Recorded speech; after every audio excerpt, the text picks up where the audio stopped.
দেখতে পেল সবাই ভলিবলটি কোর্টের বাইরে উড়ে যাচ্ছে। ঠিক সেই মুহূর্তে মেয়েটি একটা লাফ দিল, আর আশ্চর্যের বিষয় সে লাফ দিয়ে সরাসরি বহু মিটার উপরে উঠে গেল।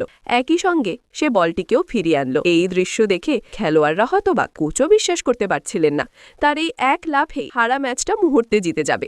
কোচ বুঝতে পারলেন মেয়েটির ক্ষমতা দিয়ে তো গিনেস রেকর্ডই করা যায়। তিনি উৎসাহ নিয়ে মেয়েটির দিকে এগিয়ে গেলেন। তোমার সেই স্ম্যাশটা দেখেছি, দারুণ, সত্যি অসাধারণ, চমৎকার খেলেছ। ভলিবলে যুক্ত হতে আগ্রহ আছে তোমার? কিন্তু মেয়েটি বলল, আমি তো শুধু দর্শক, কখনো ভলিবল খেলিনি। সে ভাবতেই পারেনি একটা সাধারণ লাফ তাকে এত গুরুত্ব এনে দেবে। কোচ সরাসরি তাকে বছরে লাখ টাকার চুক্তির প্রস্তাব দিলেন, কিন্তু ভলিবলের কোনো বেসিক না থাকায় মেয়েটি প্রস্তাব ফিরিয়ে দিল। তারপর লজ্জায় মাথা নিচু করে ক্লাসে চলে গেল। কোচ জানতেন মেয়েটির অসাধারণ ট্যালেন্ট আছে, এমন সুযোগ তিনি হাতছাড়া করবেন না। তিনি দলের ক্যাপ্টেনকে ডেকে বললেন, যেভাবেই হোক মেয়েটিকে দলে আনতে হবে, কারণ দল খুব পিছিয়ে আছে। মেয়েটি খেলতে না পারলেও খেলা দেখতে খুব পছন্দ করত। খেলা দেখতে গিয়ে সে রোজ ক্লাসে দেরি করত।